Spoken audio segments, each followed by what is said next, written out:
My mother said if I couldn't afford the $950 plane ticket, I should just stay home. What she didn't tell me was that she'd already stolen my credit card info. A little alert on my phone told me everything. $10,000 for business class tickets for her, my dad, and my siblings. Not me. So I did what she said. I stayed home, and I left them stranded at the airport with canceled tickets. Then I booked my own getaway. For as long as I can remember, there have been rules. Rule 1. Mom and Dad are the sun. We all just orbit. Rule 2. My sister, Emily, is the golden child. She never does anything wrong. Rule 3. My brother, Mark, is the enabler. He just reflects their light. And me? I was the family ATM, the responsible one, the one they only saw when they needed something. It started small, like it always does. I got my first real job, and I was proud. I thought they would be too. Their pride looked like a lot of small financial emergencies. $100 here for a bill they forgot, $200 there for a funny noise in the car. I was happy to help, at first, but I never saw any of it back. When I asked, my mom would just wave her hand. Oh, honey, don't be so transactional. We're family. Family. That word was their shield. When Emily wanted to go to an expensive out-of-state university, guess who had a rent-free apartment for her to try out the city? Mine. When my dad needed a new top-of-the-line grill, guess who got the call about his old rust bucket? I was the one with the $500 charge on my card. But the real warning sign came about a year ago. Mark, my older brother, had a lot of credit card debt. He was never career-focused like me. My parents always paid for his lifestyle. But this time, he was in deep. I remember the Sunday dinner. Mom made pot roast. That's the special occasion meal. It always means she wants something big. We're so worried about Mark, she started. These banks, they're predators, you know. My dad just nodded. He's a good boy. He just made a few mistakes. I knew what was coming. We were thinking, my mom said, putting her hand on mine. Her rings were cold. You're doing so well for yourself. We were wondering if you could just help him out, clear the slate. The number was huge. Almost a third of my savings. I looked at Mark. He was just staring at his plate. I looked at Emily, texting under the table. Then I looked at my parents. I did something I'd never done. I said, no, I can't. I said, that's my house down payment. The whole room went cold. My mother pulled her hand back like she'd been burned. I see, she said, ice in her voice. Your fund is more important than your brother. It's not that. I tried. He needs to be responsible. My father slammed his fork down. Don't you dare lecture us about responsibility. We didn't raise you to be so selfish. It just got worse from there. I was arrogant. I was hoarding my money. The word family was a weapon. I left with my stomach in knots. They eventually refinanced their house to pay his debt, but things were never the same. A line was drawn. I thought they got the message. I didn't realize they were just learning how to get around my boundaries, not respect them. Then came the Hawaii trip. A Tuesday, my phone buzzed. It was my mother. Her voice syrupy sweet, the red flag voice. Guess what? She said. We're all going to Hawaii. 10 days in the spring. A real family trip. Won't that be wonderful? That familiar tightness in my chest. A family trip was always expensive. For me. Wow, Mom. That's sudden. Oh, you know your father, she sighed. He deserves a break. The timing is just perfect. Perfect for everyone but me. It was our busiest quarter at work. And the cost? It's going to be beautiful, she gushed. White sand beaches, luau's. I cut to it. What's the budget looking like? A pause. Well, it's a splurge, but we deserve it, don't we? Flights are about $950 each. Round trip, $950. Just to get there. I could technically afford it, but it was a serious dent for a trip I couldn't even really take. And we'd all be chipping in for our own tickets, of course, she added. too quickly. Of course, I said. Mom, I appreciate it, but I don't think I can, I said. Work is insane, and that's a lot of money right now. The sweetness was gone, replaced by a cold, clipped tone. I see. So you're not coming. An accusation, not a question. It's just not a good time. Fine, she snapped. Then she delivered the line. Well, if you cannot afford it, then you should just stay behind. It's a shame you'll miss out on the family memories. The guilt trip was classic. But this time, it didn't work. I'm sorry you feel that way, Mom. I hope you guys have a wonderful time. Was her only reply. I have to go. I need to get these flights booked. She hung up. I felt a weird mix of disappointment and relief. I assumed that was it. I had no idea she hadn't taken no for an answer. I made the mistake of thinking the conversation was over. It was just the beginning of her plan. A plan funded by me. A few weeks later, I was doing my monthly check on my accounts. I was scanning my credit card statement when my eyes shot open. Airline, Trans-Pacific Airways. Amount, $10,342.18. It had to be a mistake. Fraud. I clicked on the details, my heart pounding. And then I saw it. 4 round trip, business class tickets to Honolulu. Passenger 1, my mother. Passenger 2, my father. Passenger 3, Mark. Passenger 4,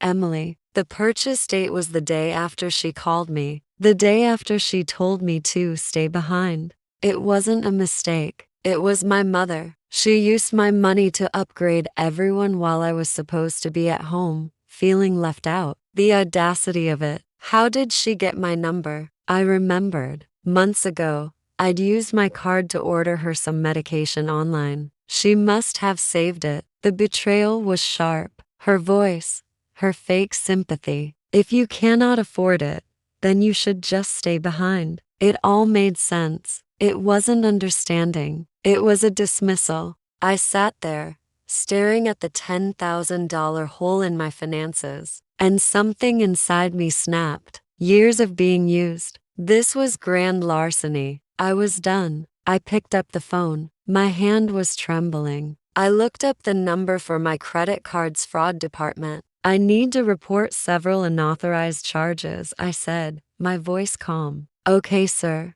Can you tell me the amount and the merchant? Yes, $10,342.18 from Trans-Pacific Airways. And you did not authorize this charge? Absolutely not, I said. Do you have any idea who might have made this purchase? I hesitated for a second. Yes, I said. I believe it was my mother. He explained they would open an investigation, issue a provisional credit. He said they'd contact the airline. We'll also need to cancel this card and issue you a new one, sir. Please do, I replied. Immediately, when I hung up, I felt a sense of finality. I had crossed a line. I didn't know if the tickets would be canceled in time. All I could do was wait. The next 2 weeks were tense. The credit appeared on my statement, but the investigation was ongoing. The day of their flight arrived. I was at my desk when my phone vibrated. A text from Emily. Our tickets aren't working.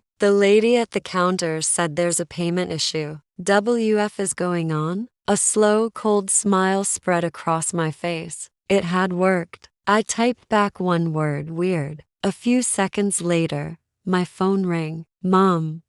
I let it go to voicemail. Then it rang again, and again. I answered on the 4th try. I put it on speaker. What did you do? She shrieked. The sound of a chaotic airport behind her. I have no idea what you're talking about, I said, my voice calm. Don't you lie to me, she screamed. The airline. They said the tickets were canceled. They said the payment was reported as fraud. That was your card. This is your fault. You need to fix this right now. Fix it? I asked. I don't think I can, Mom. It's a bit of a splurge. A stunned silence. What did you just say to me? She stammered. And then I used her words. Well, Mom, I said, You told me yourself, if you cannot afford it, you should just stay behind. So I did. I couldn't afford $10,000 for your business class tickets. So I stayed behind, just like you suggested. The explosion was nuclear. You ungrateful little brat, she shrieked. We are stranded. Stranded at the airport. You are not stranded, I said. You're just not going to Hawaii in luxury on my dime. You can always buy your own tickets. I hear economy is much more affordable. Then my father's voice booming. You listen to me. You have embarrassed this family. You will fix this, or so help me God. You will regret this day for the rest of your life. His threats felt pathetic. There's nothing to fix, Dad, I said. The bank is handling the fraud. The only thing I regret is not putting a stop to this years ago. Then my sister, weeping. I can't believe you. I hate you. You ruined everything because you're selfish. Selfish. The word had lost its power. If being selfish meant protecting myself, then I'd wear the label with pride. Enjoy your stay at the airport, I said. And I hung up. I immediately blocked their numbers. My mother, my father, Mark, Emily. The silence was absolute. The storm had passed. The anxiety was gone. It was over. The voicemails and texts started coming from unknown numbers. My mother's messages went from sobbing pleas to hateful tirades. My father's were all threats. Mark left one message. I was dead to him. Emily just cried about her ruined vacation. Then came the second wave. Aunts, uncles, cousins. The family story was already written. I was the villain. Your mother is devastated. I can't believe you would be so cruel. That was from my Aunt Carol. I didn't reply. I just kept hitting block. Each one was a brick in a new wall around my life. The anger faded, and what was left was an ache. I was mourning the family I wished I had. I let myself feel it for a day. Then I woke up and realized that chapter was closed. A new one was waiting. The $10,000 was back in my account. My severance package, an idea sparked. Stay behind. She meant it as a punishment. What if it was a gift? I opened my laptop, not to my credit card statement, but to a travel website. I wasn't going to stay behind. I was going to move forward. I had $10,000 of what I called found money. I had vacation days I was told I couldn't use. I looked at a map of the world. Freedom. Hawaii? No, that was their dream. I needed my own. I'd always wanted to see the national parks out west. Solitude, reflection, quiet strength. Within an hour, I had it booked. A 2-week solo road trip. A flight to Salt Lake City, a rented Jeep, an itinerary through Zion, Bryce Canyon, the Grand Canyon, cozy cabins and rustic lodges. The whole thing cost less than half of what my mother stole. When I clicked confirm, I didn't feel guilty. I felt powerful, free. This wasn't revenge. It was reclamation. I was reclaiming my money, my time, myself. That's the story of how I ended up with $10,000 and a canceled family. Setting boundaries isn't cruel. It's survival. And sometimes the best thing you can do for yourself is walk away. I know my story is dramatic, but I have a feeling I'm not the only one. Have you ever had to deal with a family finance horror story? Drop your stories in the comments. Let's talk about it. And if you want to hear more, make sure to like and subscribe. That solo trip was the best thing I ever did for myself. Standing on the rim of the Grand Canyon, I finally understood the difference between being alone and being lonely. With my family, I felt lonely. Out there, I felt blissfully, peacefully alone. I haven't spoken to them since. I hear they tell a very different version of the story. I've made my peace with that. People willing to steal from you are more than willing to lie about you. Their opinion of me is no longer my problem. Family isn't a free pass for disrespect. True family should build you up, not bleed you dry. I'm building my own now. Friends who respect my boundaries and celebrate my successes. My life is quieter, but it's richer. It's mine. I finally stayed behind, and in doing so, I finally got ahead.